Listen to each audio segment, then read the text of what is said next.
Welcome, everyone. Welcome. It's great to see you guys. Thanks for participating in our first teacher chat webinar. And we are, going to be trying this out, and we definitely appreciate your input as well at the end if you have any suggestions for us. But let's see. There's a couple people that are putting on the chat. Just wanted to go over some of the Blue Jeans interface here. You'll notice that on the right-hand side is the attendees panel, and you can see the participants that are there. You can click the mountain with the moon to share a screen, and then there's the chat, and that's if you wanted to give any, if you had any questions or if you had anything that you wanted to add, you could type it in there. And we are going to be recording this so that we can post it on the edX site and people can look at it later. And so I'll be the host and Irene is the moderator, and we'll be, our guest today is Jennifer Cordova. Just a little note about about myself. If you haven't met me before, I'm Paige Prescott, and I am the program manager here at Project Guts, and have been here since the beginning in 2007. And prior to that, my background was as a high school and middle school science teacher in New Mexico.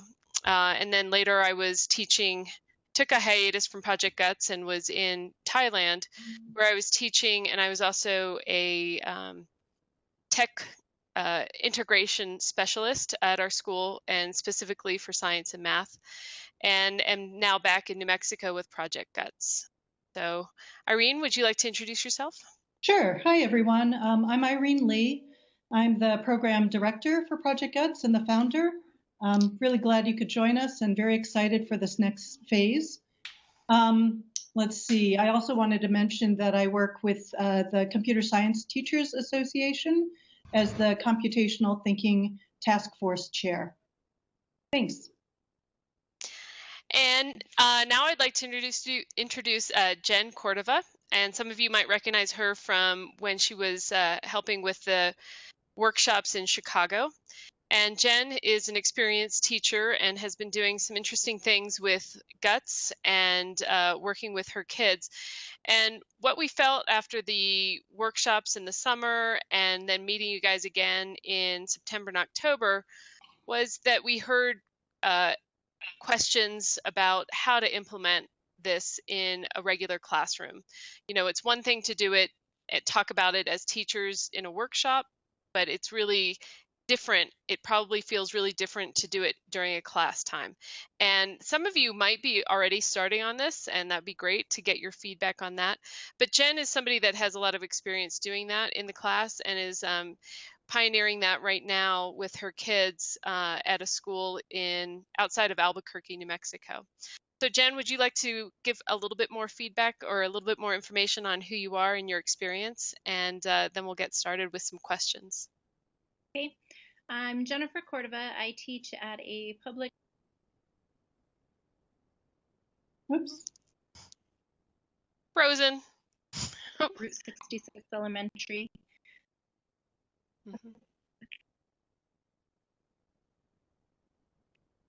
So I teach at Route 66 Elementary. I'm currently in with 4th grade.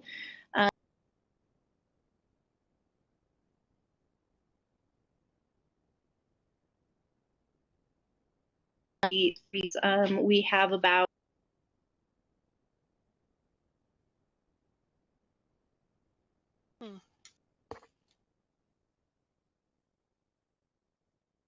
and they're picking up really quickly on the program.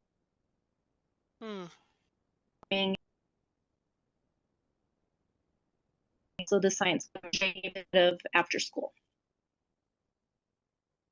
Okay, I caught some of that. Were you guys able to get that, or did it cut out for you too? It cut out for me. This is Irene. Okay.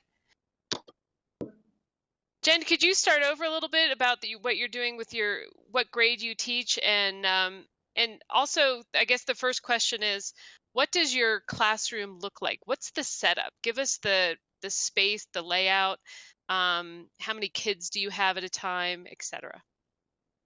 So I'm teaching guts right now in the classroom to fourth grade. There's a total of 64 fourth grades students, 3 classes. I rotate with each class. I teach guts for 3 weeks and then rotate to the next class. So it's going to actually be a year-long implementation because of the time frame. Originally, we were going to use tablets inside the classroom. Our district has several tablets, so we wouldn't lose time having to switch classrooms and things. That didn't work out. The operating system is no longer working. So what we do is walk over to our computer lab. It's set up with a smart board and a projector. I have anywhere from 20 to 23 students at a time. During the class, we have about 35 minutes for each class period. So it's currently taking, for one lesson,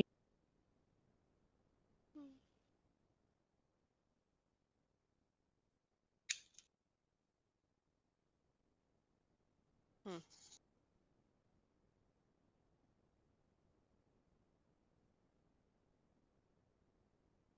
It looks like we lost Jen.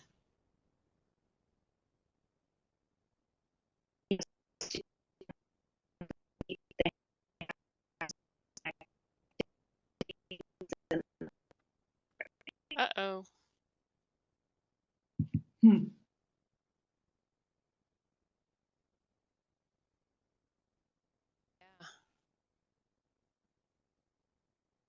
Paige, do you think I should try to get her on a phone? Yeah, we could try that.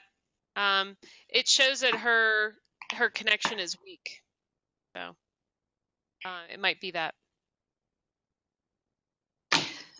So for anybody in the audience right now, is anybody currently trying any implementation of Project Guts?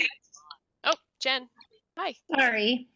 So I'm not sure what's going on. I have full bars, but for some reason or another, it keeps telling me reconnecting. So what part of that did you get? We got that there were 20 to 23 students, and you're in your computer lab. Okay. And then my question is, do the computer, are they in rows or do they face out? So it's actually set up in the classroom. The computer lab is set up kind of in a half circle. So we have computers that line the walls on tables, so they go all the way around the wall. And then in the center of the classroom, we have a circle of computers. I fit all but 2 students on the outside and 2 sit on the inside. I have a smart board, which is an interactive whiteboard with a projector that's up on the wall for students to see. I really like having that interactive whiteboard. Students are actually able to go up and click on the blocks and drag them and put them where they go, so that when I'm asking questions, where are we going to find this block and what does that do, students can actually, instead of just sit and listen and watch, get up and actually interact. Keeps them a little bit more engaged. So you said 35-minute class periods, right? Yes. So then that seems to me that there'd be a transition to settle down, then you do something, and then transition out. So what can you accomplish in a 35-minute class period?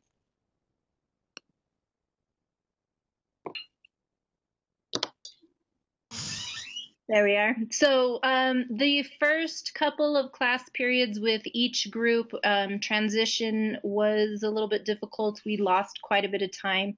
And I think my first 2 class periods with each class, I actually ended up with maybe 15 minutes of actual instruction time. But the students learned that the quicker they get into that lab and log on to Nova, the quicker that they're able to program and really get into the activities which they really enjoy. So after those first couple of days, our transition time now, we're losing maybe about 5 minutes to walk into the lab and log on. And then after that, they're engaged. They're make sure that their conversations are related to what we're discussing, and the transition is getting much better. Okay. And so when you started with them, what did you do for the logins? Because every kid has to have a login. How did you handle that? Our district actually has logins for the students to use the computers within the district, so they're familiar with username and password. So I wanted them to be able to go ahead and create their username and password. I did assign a username and a password, but they went ahead and registered on their own in class. We did that as a whole group. So the easiest I found for their username and password, so I won't forget, so if they do, I can quickly remember, was their username. I just used their first name dot last name, and then their password was the first name, and I used the number 4 for 4th grade. This way, if we're in the lab and somebody says, well, I can't remember my username, well, they're all the same. It's all your first name dot last name, which makes it individual to you, but easy enough so that 63 students, I can remember each one and not have to go look it up somewhere. Okay. And have they had any problems logging into StarLogo? I have not had any problems logging into StarLogo, and my students have been using StarLogo at home outside of school, and I haven't had any students come in and complain that they couldn't get on. Okay, that's good to hear. So what are some things, like, how did you start off? Obviously it's going to be a modification from what was originally planned for like a 50-minute class period. You have a shorter time frame and your kids are younger. So what was the first thing that you did? You got them logged in, and then how did you proceed?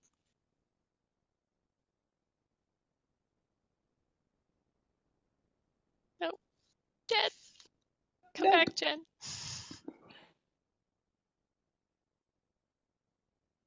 No, she's still there.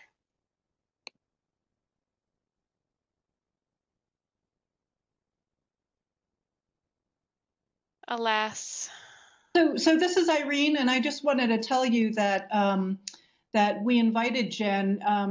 She is a facilitator. We realize she is teaching elementary, but she has been involved with our programs for quite a few years, both teaching middle school in out-of-school time as well as mentoring some high school students on modeling and simulation. So she has a full range, both in school, out of school, elementary through high school.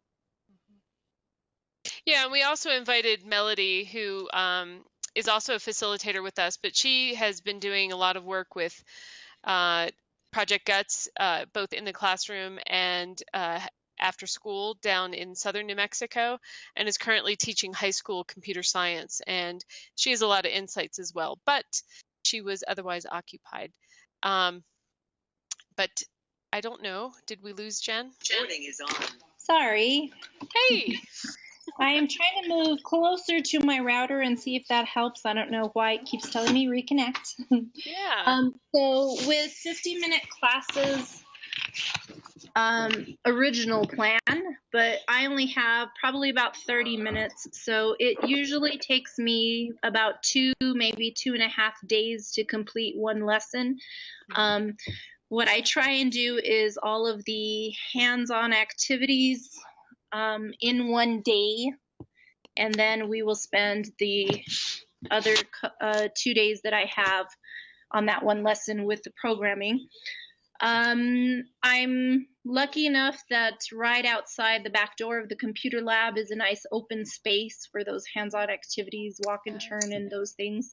So we don't lose any transition time with that. That's pretty quick. And it's just kind of looking at where the students are and how much they're understanding, and that helps me gauge my kind of pacing, how quick I can go through the programming, or how, if I need to slow down and talk a little bit more and explain a little bit, bring in some more resources, because they are 4th grade, so they're 9 and 10-year-olds. But in the past, I've done GUTS clubs with 5th through 8th, and I have found that my 5th graders were a lot more adept to catching on to the programming and understanding it a lot quicker than my older kids. I think with my 7th and 8th, I always had a mixed group of girls and boys, and hormones played a factor. So 4th and 5th graders are more on task. That's interesting. Yes, they definitely are. And Maybe they they're do more malleable. Yeah, and they do get a little once in a while short with each other if the rest of the group is talking off task or something. They're like, "You're wasting my programming time. You need to be quiet." So it's really nice that as far as the discipline and classroom management, there's not a whole lot of that I need to deal with. They're usually pretty good and quick to make sure they're quiet and paying attention so they can get through the programming and understand the new concepts. And so are they seeing this as a reward as opposed to a regular type of class? I think so. I think definitely they do see it as a reward. So currently with 4th grade, what we're doing is we have the 3 4th grade classes. I teach guts. One of the other 4th grade teachers does social studies, and then the 3rd teacher does the regular Common Core science that we need to learn. And I do hear a lot of complaints when it's their turn to go to either science or social studies. We want to stay in guts. We'd rather do that. So I don't think they see it as a regular class, and I don't think they're actually realizing that they're learning all these different science concepts. They're able to discuss them in depth and have conversations about them, but they don't really see it as an actual academic class. Okay. And so let's see. So how did you set up with the kids? Are they in pairs and or not? And how did you decide where these kids are in the classroom? The first 3 weeks of guts that I had with each class, I did not have them work in pairs. I had them work independently on their own computer just because we were going through the basics of learning all the different parts of NOVA and the vocabulary and kind of just the basics of understanding how to program. The second 3 weeks, which I have just started the second 3 weeks with my homeroom class, I am now having them pair program and showing them how they can collaborate and share their programs online. They're a little bit resistant with the pair programming. Each student wants to be able to have their own computer. But I've been able to pair program with students higher level and lower level together. So that's helped quite a bit that first 3 weeks. Those students that were a little bit slower at the programming, we kind of have to stop instruction because it's just me with the 23. I don't have an aide or any help. So I'd have to stop instruction and help individual students, where the pair programming, they're helping each other and the instruction can just continue. And we're having a lot more success with being able to modify projects. So where are you right now? So you said first 3 weeks. So have you guys gotten to, what are the projects that the kids have completed thus far? Well, they've just finished the first 3 weeks, so they did all the introductory projects of, let's see, painted turtles. Bumper turtles? Bumper turtles, yes. And have they built an epidemic model yet, or is that the next phase? That's the next phase that I've just started, and we didn't have school on Monday, so I've actually just started the second round with my homeroom, so we're just getting into the epidemic this week. Okay. They spent a lot of time with the orientation first project of creating the flower and learning the different random degrees and what shapes those made. I did a lot of hands-on with that and actually had the students get up and show, if you turn 90 degrees, what does that look like? Physical activity, because they are fourth graders, to make sure that we're understanding the concept. Okay, so that was kind of a modification, was to make it a little bit more kinesthetic. Whoops. Okay. Sorry. So Jen, tell me a little bit about the how how was the transition between the work Hi, that you were it's doing? Jocelyn. Sorry I missed your call, but if you leave your message, Sorry I about will that. get back to you as soon as I Maybe can. you Thank could you. mute. Do you see the mute there? In the below you, below your image, there's a mute microphone. There we go. Okay. So Jen, hi. Sorry. So what was the transition between, like, for instance, Trailblazers to Bumper Turtles? How did that work for you and the kids? For the kids, it was just an easy transition, and they just, seamlessly go from one concept to the next. I think with fourth grade, I was a little bit hesitant to do it with fourth grade because they are so young, but I haven't really had to modify the information too much for them. I've added more hands-on, but as far as the curriculum and the background knowledge and everything, they're really, getting that and understanding it. And I'm working closely with the other fourth grade teacher that's teaching the Common Core Science and letting her know what concepts that we're touching on. So she's kind of trying to supplement during the regular science curriculum time and make sure that they're seeing it at the guts class, but then also in the science class. Mm-hmm. So, so that's nice to be able to balance that and reinforce those concepts. What are some other kinds of, how do you think you're going to get the kids to connect to the epidemic or contagion model?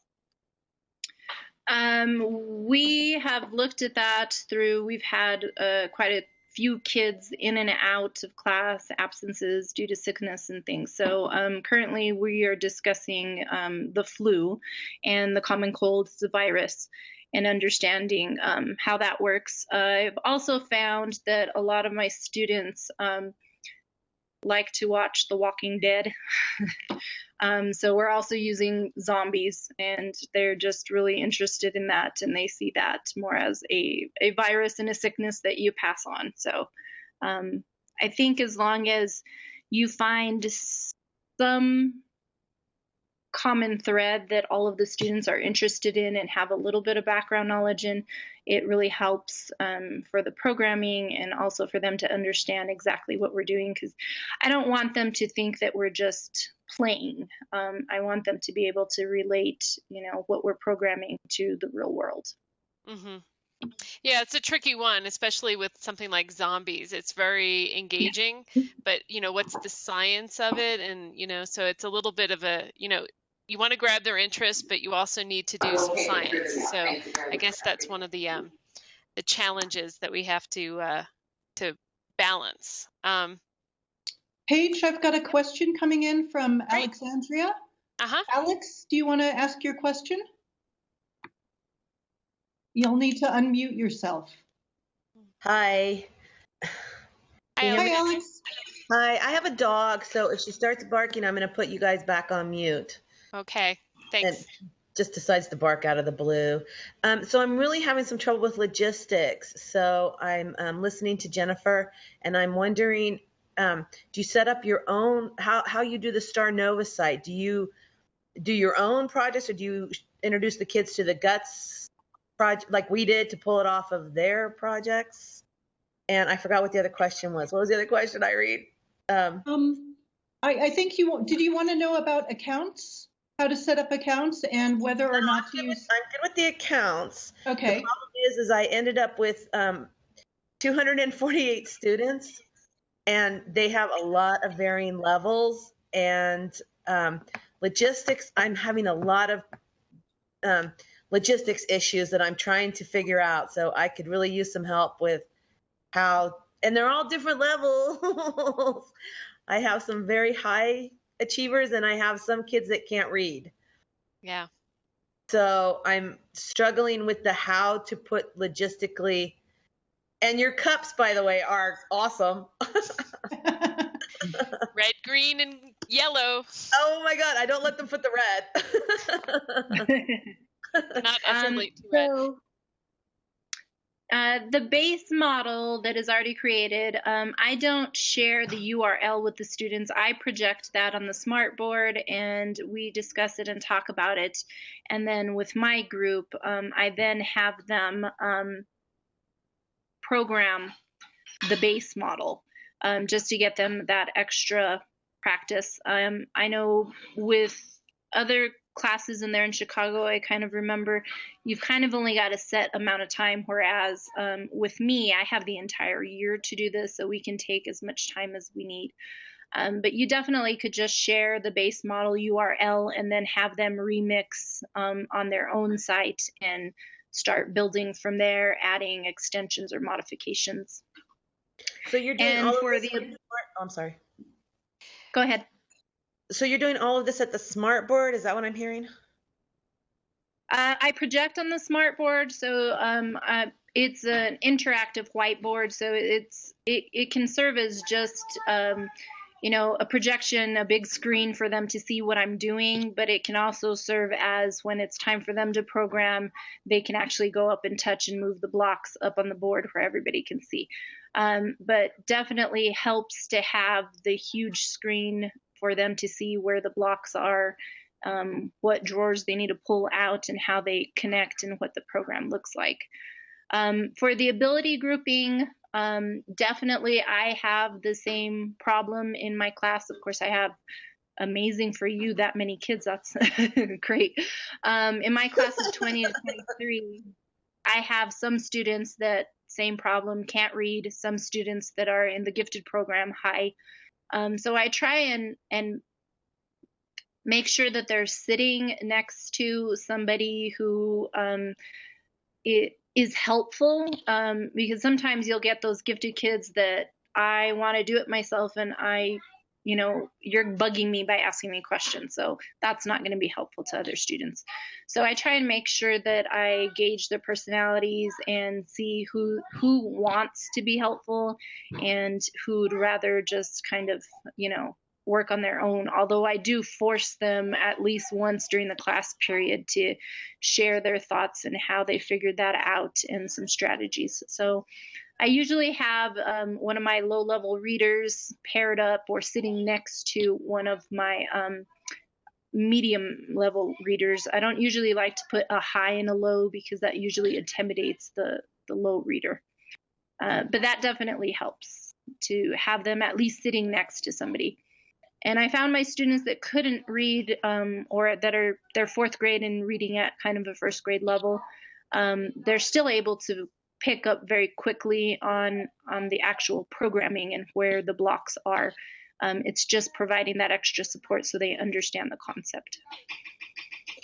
So my other question would be, how do you deal with the copies? Because everything's in color, like the drawers that we made are all in color. And I don't have a way other than putting it on the LCD projector. Oh, actually, that's not true because I don't have any of this in color. We actually tried to scan it today, and it all came out black and white. So how do you deal with the color issue? I know you have the smart board, because some of my kids need the pieces of paper to read.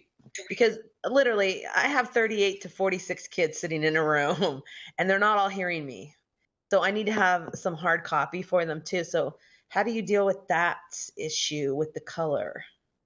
Well, I'm fortunate enough at my school that we have unlimited access to the color printer. So I can just print anything I want off the Project Guts website in color and make multiple copies if I need to. Okay. So I can't help you there. I'm sorry. Does anyone have any suggestions as far as like putting it on Google Docs or something? Is there some way to do that so that they could have access to the? I'm sorry, she's going to start barking. Shush. Jen, so that they could, yeah, go ahead. Sorry, Alexandra, finish. If there's just another way to get those documents up on the website somewhere, so then they're looking at them on their computer. They can go back and forth that way. Maybe I don't know. Shh. Jen, what copies have you made of things? Like what physical copies have you given out to kids? Well, so far the only thing I've actually really made copies of was what is it called? The Trailblazer page where they had the different prizes they had to go through and get the gold. That I made copies of. I've also made a copy of Spaceland with a coordinate grid on it, because that was a huge jump for my fourth graders to be able to understand coordinates and what that meant. So when we first started programming, and I'm talking about, the top left quadrant and, X at 15, and they're looking at me like, what are you talking? I don't understand. So I just printed out Spaceland and then overlaid the coordinate grid on there for us to tangibly have something. And we did an exercise where I asked them different coordinates, show me where, negative 15, positive 15 is, and understanding those coordinate pairs. But I don't make a whole lot of copies. Most of everything I just display up on the smart board, and they're able to, see the color and manipulate it there instead of, 64 copies if I needed that. Kind of gets a little tedious and expensive. Thankfully, though, my district hasn't complained yet. So, Alexandria, you wanted to have a digital copy, and I know that the PDFs are available. Is that not going to work for you? Or is the issue that every student has to? Yes. Oh, Oh, I'm sorry. Did I know this? Did you already do this? Am I asking a silly question?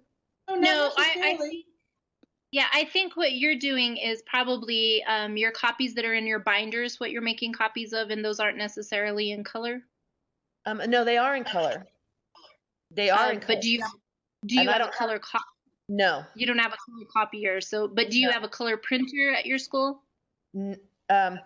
Not one that's going to make that many copies for that many kids. So, Alexandria, I just put up a website, code.org curriculum MSS. Okay. And there you can download the PDFs in color. And then students can, the problem there is they're large, kids need to download them then. And that'll give you access to the different materials in color that can be opened on a screen. I'm sorry, could you give me the website again, please?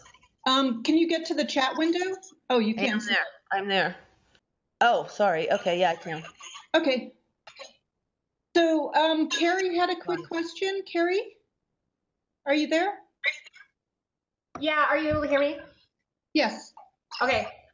So I know that Jennifer had said that she had planned on using Guts with the iPads. Does it work on that? I thought that I had heard at the training that it doesn't work with iPads. No, I wasn't using them with an iPad. I was using them with an Asus tablet. My district had purchased numerous amounts of tablets, and actually they're netbooks. I'm not sure why we call them tablets. They're netbooks.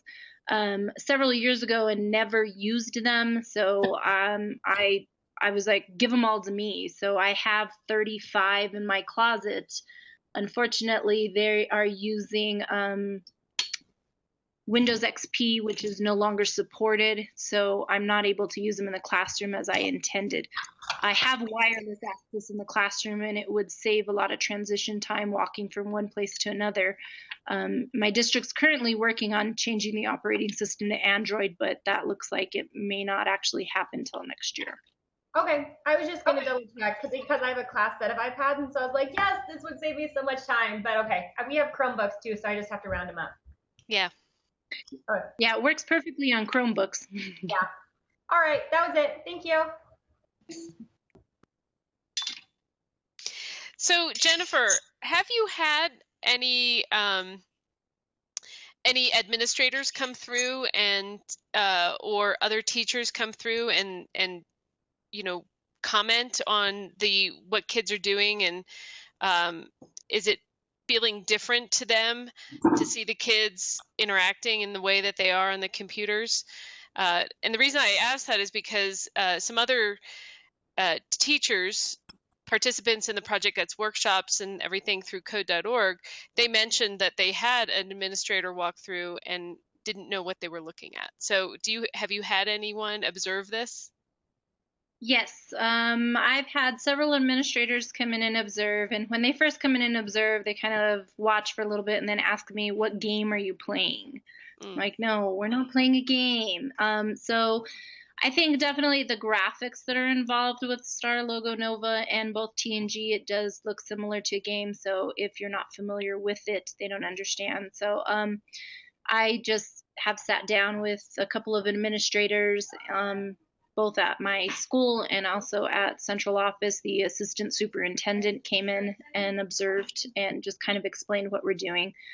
I got the entire school involved last year with code.org with the Hour of Code.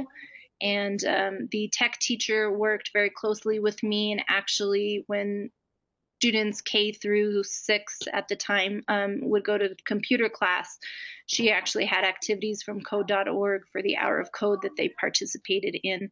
And I kind of helped set that up and let her know which ones were appropriate for which grade level. We plan on hosting that again this year, and a lot of the teachers now are familiar with GUTS and what we're doing and very excited and supportive.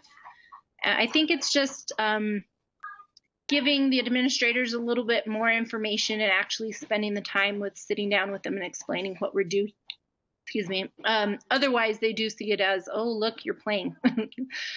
So once I sat down and had that conversation and showed them the curriculum, they're like, wow, this is amazing. And we'd like all of our kids in the district to be able to do this. So, once the administrators understand what you're doing, you get a whole lot of support, and they're finding every which way they can to make sure that I'm able to implement and reach as many students as I can. How long is that conversation with an administrator? Is it quick or is it more involved? I think it depends on the administrator and their technology abilities. 2 years ago, it was a 35-minute conversation with the principal that I had.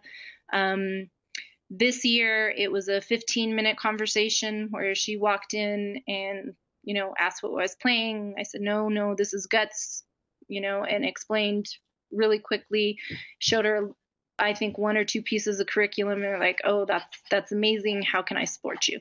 So I think it just depends on how comfortable your administrator is with technology. Mm-hmm. I did find, in New Mexico, teachers, in order to go to the next level, pay level, we have to do what's called a dossier, which is a portfolio. I used Project GUTS in my portfolio, and that was the area that I scored the highest in. And that's when I got our assistant superintendent involved. She has to read all the dossiers before I can submit. And so after reading that, she actually came down to the school to meet with me and wanted to know what this was and why she hadn't heard about it before, was very interested in it. I also used Project GUTS, and I just completed my national boards at the end of last year in May, waiting for November to make sure I passed. But the couple of professionals that I had that were reviewing and helping editing thought that was probably going to be my highest score in that area. It just kind of encompasses so many different areas, reading, science, computer science, programming. So it just shows that you're, a real well-rounded teacher, and you just have this expertise in so many different areas. So as a professional, it's been great. It's been a great experience. Well, good luck on national boards, I'm sure. Yay. We have a question. Go ahead, Irene. Jen, you mentioned that one of the other rotations was a science rotation. Yes. How do you collaborate with that teacher, or is there any interplay there? There is. So thankfully, we're right across the hall from each other. At my school, we have collaboration time built into our week. So students go home 40 minutes early on a Wednesday of every week, and we're able to meet with our grade level team and and discuss our students' needs. And this is the time that I take to make sure and touch base with both the social studies teacher and the science teacher about what concepts we're learning in science, in GUTS, and to see how they can support. And both the science and social studies teacher have come up with some great strategies and different books for reading that the students were found interesting that kind of related to what we were learning in GUTS. So it's just kind of finding the time, and usually those conversations for collaboration to get that support are pretty quick and short, 10 minutes here, 15 minutes there, and we've got a plan of, I can supplement with this, and that'll just give them a little bit of extra exposure. Great. So I have a question about, like, you're coming up to do epidemics, right? And the kids have done a couple projects either in pairs or on their own, like the painting turtles and the bumper turtles. And you're about to do this with kids, epidemics. Do you, prior to teaching it, sit down and build the project yourself again? Or how do you prepare to teach it? So I do sit down at least, a day or 2 days before and to go through the base model and make sure that, and my kids at home and my husband think I'm crazy because I talk to myself all the time. But I'll open up the project and sit, at my computer looking at the different code, and I will just say out loud an explanation of what that set of code is doing, just so that I have I'm more comfortable with it and I don't stumble when I'm teaching the students. I then do go through and reprogram the base model and add some extensions for myself, just because my learning style I have to do before it becomes concrete. And also it helps with, I only have a short amount of time for each class period, about 30 minutes. So if I already have the progression of the model created, so I usually will do the very beginning steps of just, here's the world, here's creating it, and then I remix it. Now we have the world created, here's the one agent doing this, remix it again, so that as I'm teaching the class and having them help me, where are the blocks, what does this do, that's already programmed for me to show and project, so that I'm not at the computer programming, but I can walk around while I'm asking these questions and seeing what the students are doing and being able to help them. So does that mean that in your gallery you have, like, maybe you set up something that's called like epidemics or something, and then you have different levels so that it's already built and you can just show it? Yes. So in TNG, it did that for you where you would click Save Next Version. Right. And so you can see the progression. For Nova, it doesn't do that unless you do it manually yourself with the remix. And I like to be able to see, this is where the program started. I added this. This is my end product, so that the students can see the progression. And it also helps with the debugging. So we've had quite a few students, so it's not working. Well, let's go back to your previous version and see, what do you have that is different? Why is this one working and that one not? I don't usually like to just tell them why it's not working. I like them to try to problem solve with a neighbor or with a group and try and figure out exactly where they went wrong or what's missing. Yeah. Could probably save you a lot of headaches, I'm sure, to get them to problem solve.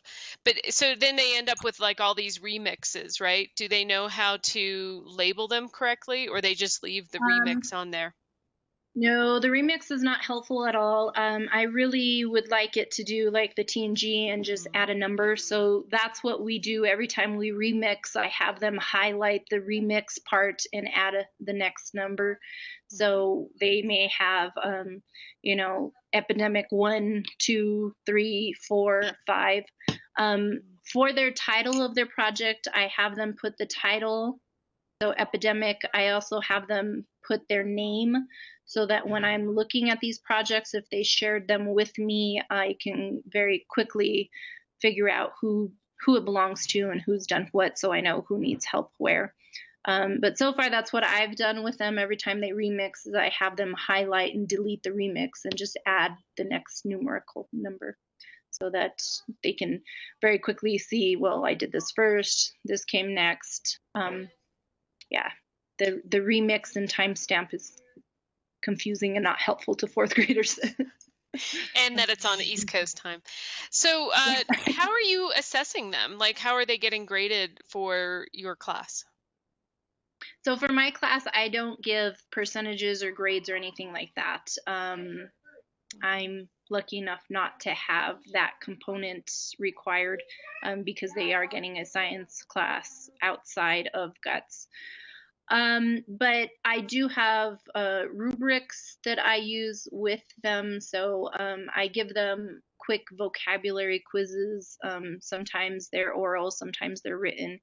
I want to make sure that they understand the vocabulary terms. So I'll give them a picture of Nova and they have to go through their vocabulary list and label each part.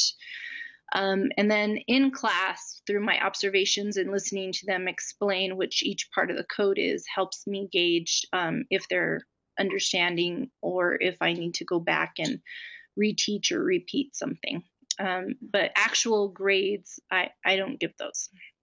Okay. Any other questions that we have? Any comments from any of the participants or any questions from them? There's a question posted from Alexandria. Mm-hmm. Alex, do you want to say it?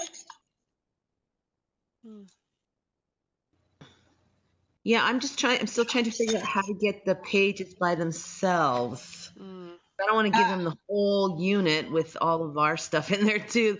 They're already confused. What pages are you most interested in, Jocelyn? Well, I'm looking at Alexandria. I'm looking at, for example, the login. I really want to do this because I'm very excited about it. It's just logistics I'm trying to figure out, and it sounds like I'm going to have to get a smart board. Just get one this weekend, yeah. Which we don't have, but we have these other things that called Mimeo something or others that you put on the wall. So I think I'm going to see if I can borrow one of those. And yeah, learn how to use it this weekend. And you don't necessarily need the smart board. Do you have a projector? So the projector is what's most helpful because I can project on a wall or anywhere. It just doesn't have the interaction, but it just makes it that nice big screen so they can see what I can do, what I'm doing.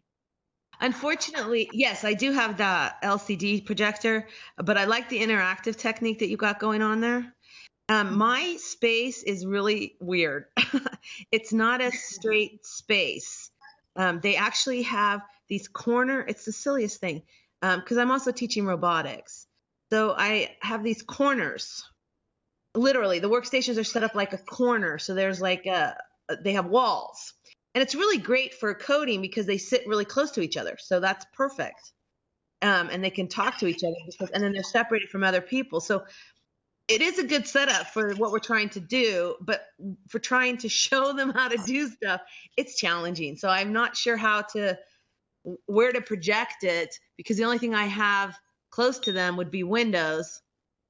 I guess I could put white paper on no, it's weird.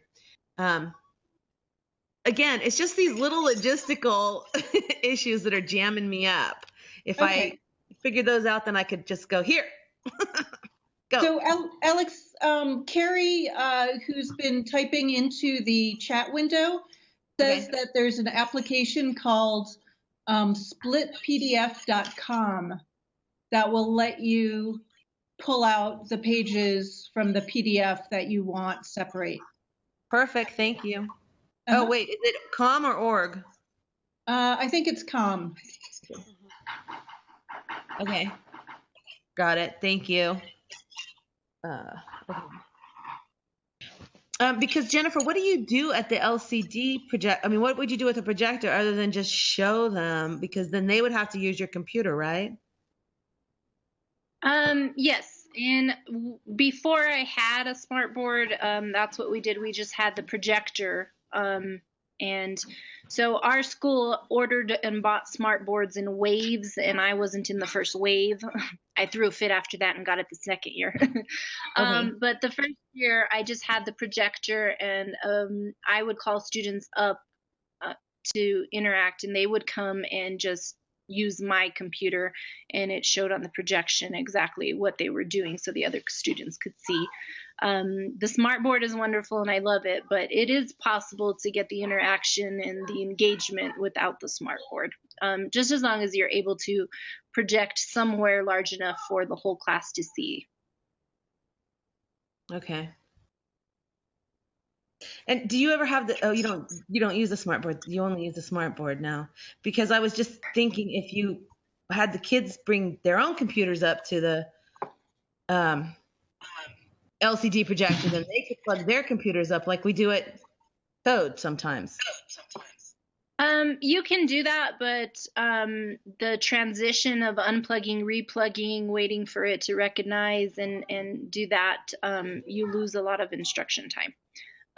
So I found it when I didn't have the smart board just easiest for them just to program on my login with whatever program I had opened. So they would just add to it. And my students actually liked that because we would name the project, a class name. So they all felt ownership of that they were able to participate and add something to the one program so that it wasn't just Miss Cordova's program, it was the entire class. Everybody had some kind of input and some kind of interaction with it. Oh, that's a good idea. So do you did you have a different login for, because how do you keep track of all those remixes? Did you have a different star logo for each class? Because that seems like what I would do, because I don't know how do you keep track of all that? For me as a teacher,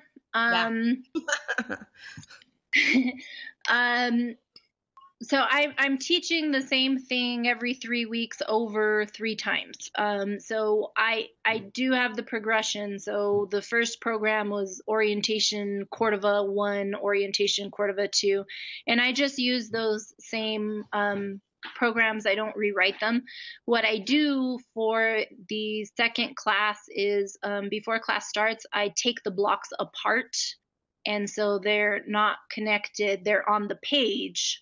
So the students know what blocks we're going to need to use, but they don't know what order or how to hook them up. So before each class, or actually after I finish using, the first program, the first version, at the end of the day, I go through and I just separate all the blocks and leave them on the page so that it's ready for the next class. Oh. Great. Thank you. Really good questions. Yeah. Yeah, I definitely think that it takes a little bit of practice of using the galleries and finding the project that you want to project. I definitely am finding that I need to pre-organize before I go and work in front of kids. And, because everything has a unique URL, that can help. But the galleries can get really cluttered with all those remixes. So it is worth kind of what you did, Jennifer. I like that idea of just having them ready, and then to separate the blocks, and then you're ready for the next day. So it definitely is something to practice and to think about ahead of time, is how you're going to organize that. So Jen, we're winding down our time. It's gone really fast. Do you have any final things that you'd like to share? Any tips or tricks? I don't have any tips or tricks. I'm just kind of treading along. I'm really enjoying it. Definitely, though, trying to teach the class on the fly does not work. You definitely lose a lot of instruction time while you're trying to figure out what was it I'm supposed to be doing. So definitely looking at the curriculum at least the day before to kind of, familiarize yourself. And of course, I'm doing the same curriculum 3 times, but each time with each new class, even my 3rd class, I still needed the day before to definitely take a glance at everything and make sure that I remembered, because it was, 9 weeks ago that I taught that or something. So just making sure that you're prepared. The more prepared you are, the smoother the class goes. Indeed. Definitely a savvy teacher. Irene, anything that you'd like to add? 2 things. One is that if the teachers are interested, there's the Computer Science Teachers Association, csta.acm.org. That's a great organization that really supports the voices of teachers who are either computer science teachers or science teachers implementing computer science within their courses, or technology specialists and whatnot. So if you haven't checked out their website, take a look there for resources. Also, I wanted to say that we switched the order. Usually we're going to have the question and answer open office hours before the chats, but today we're doing the chat first. So if anyone has other questions that are specific to their implementation and they'd like to stay on a few minutes, please do so, and unmute yourself, and Paige and I will be here for a while longer to help you if you have any individual questions. Yeah, we're here to help. So let us know what you need. And if you're working on a model and you want to share the screen, we can work with you on that as well. So Jen, I really want to thank you for taking the time and giving us your insights on what you're doing with your kids. It sounds fabulous. And to the participants, thanks for hanging in, especially through the couple minutes of technology challenges, but definitely appreciate your time.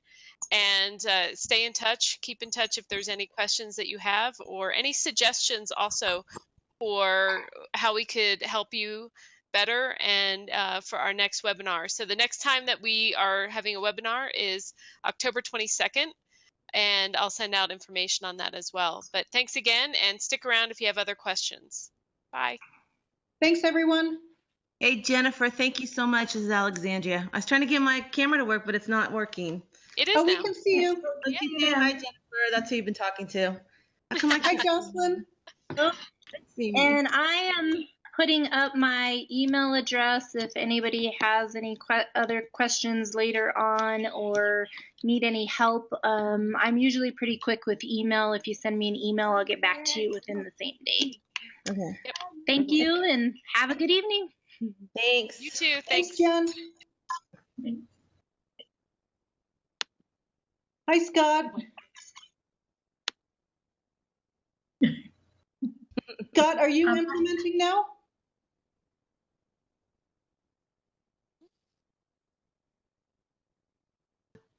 No, I'm planning on implementing in the spring. Oh, okay. And Yeah. Jocelyn? In the spring. Okay, okay.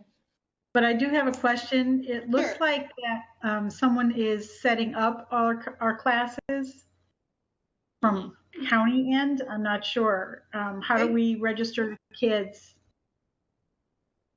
Oh.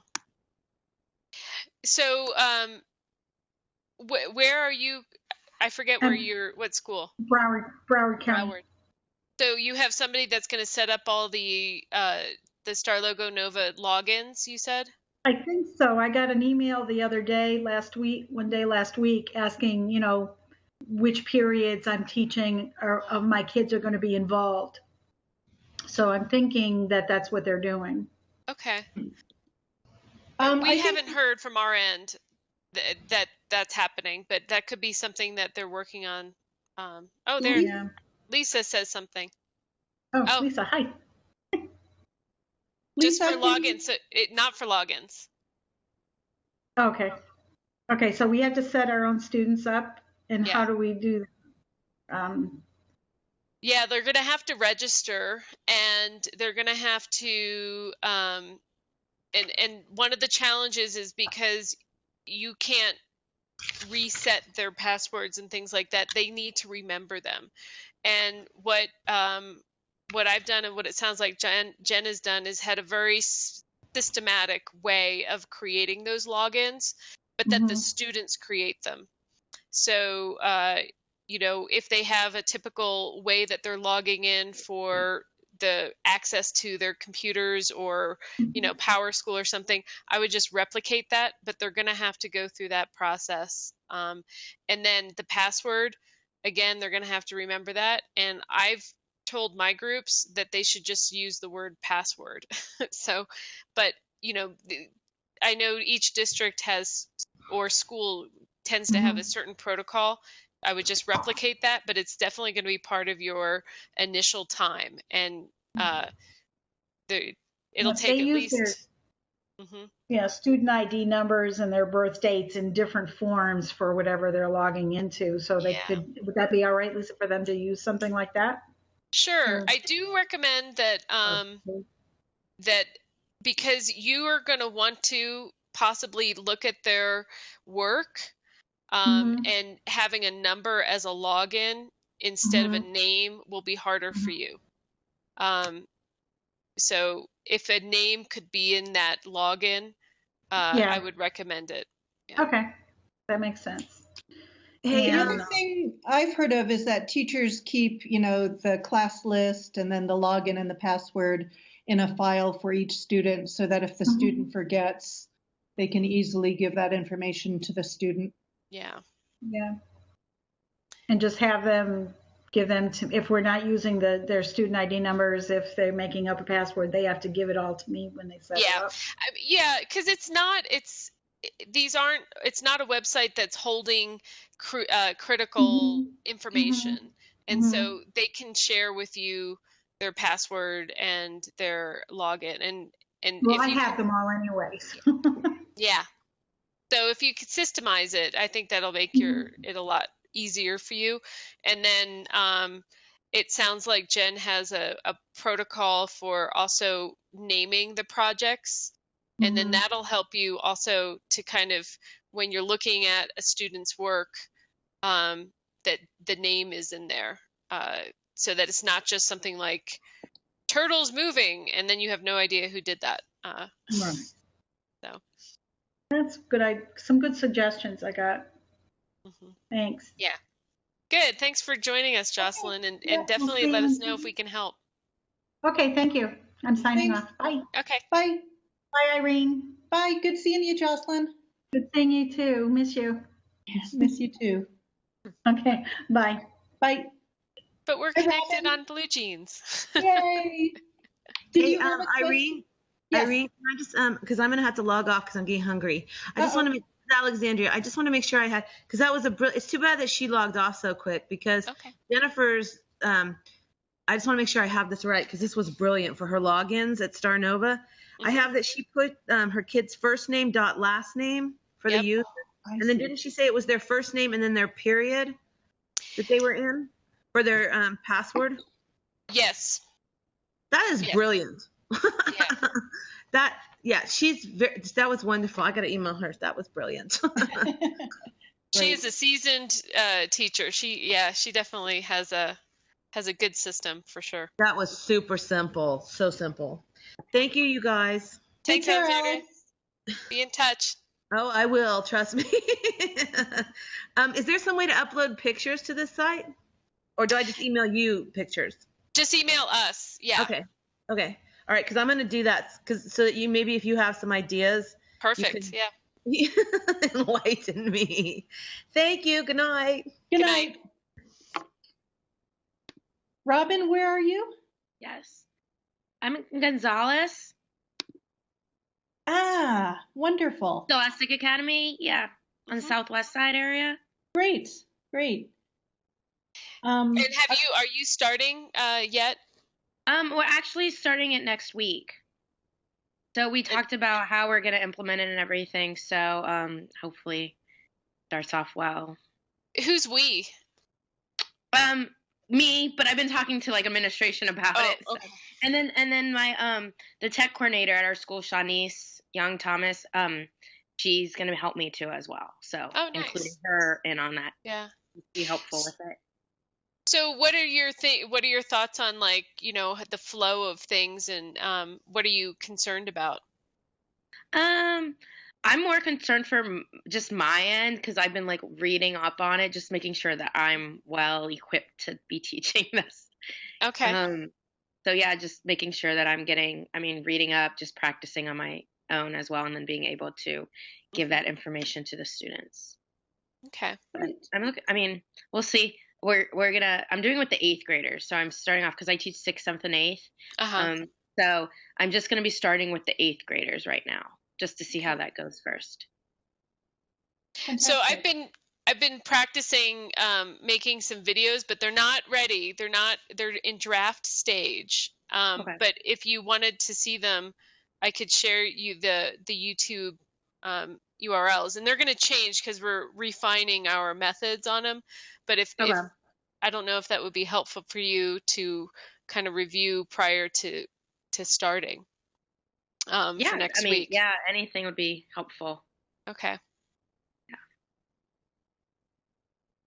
Great. So I wish I could share more of what it's been working and what hasn't. Well, you will, right? I will. And are you doing this in the capacity of a science teacher or technology or? Science. Okay. Yeah, so I'm just going to be using the science lab or the computer labs that we have at the school and just be taking time each week and blocking it off and then using it as integrating it into my science lesson. Fabulous. Yeah. And you're here in Santa Fe? No. Chicago. Oh, I'm in Chicago, Illinois. Oh, okay. Sorry. You're in Chicago. Sorry. Okay. I forgot that everyone's spread out. I should have been more specific than it's okay. It's okay. We have a Gonzalez here in Santa Fe. So. Oh, okay. Yeah. Chicago. Nice. Well, I wish we were there to kind of be a fly on the wall. Oh, yeah. It's all right. Well, I'll fill you in. Yes, Great. please do. Yeah. Yeah, if there's anything that comes up, but I think a lot of it is to just be prepared, look over the materials, and your first period is going to be the one that is has a different kind of flow probably, and then the next classes will have a better flow. It's always the case with new materials. My 8th graders, I chose them too because I have some of them that are very tech savvy. So I think they'll be very helpful too. Because some of them are already I know how to code. And I was like, okay. We'll see.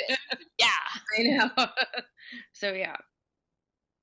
So that's about it on my end. So. All right.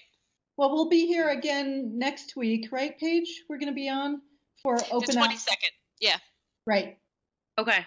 But any time you want to email Robin, info at Project Guts, one of us will answer within hours. We'll definitely get back to you to help you. And if you get stuck on a project, in Star Logo Nova, you can send us the URL and just make sure that it's public already so that we can look at it. But and if there's any really cool things that come up, then definitely share too, because it's fun to see kids work. And then, I had a student yesterday. We were doing rock, paper, scissors, and she did the rock, paper, scissors lizard Spock on her own, which I thought was really cool that she added the other components to it, which was actually a lot more challenging. But so it's fun to see the kids take it to another level. Yeah. Sounds good. The other thing I wanted to tell you is that we are able to use this Blue Jeans platform anytime. So if you want face-to-face or if you want to project your screen and, have us look at a piece of code or anything, we can always set up to use this. Mm-hmm. Okay. Great. Sounds good. Great. Thank you. Thanks, Robin. Take care. Have a good evening. Thanks. You too. Uh-huh. Bye. Bye. Bye.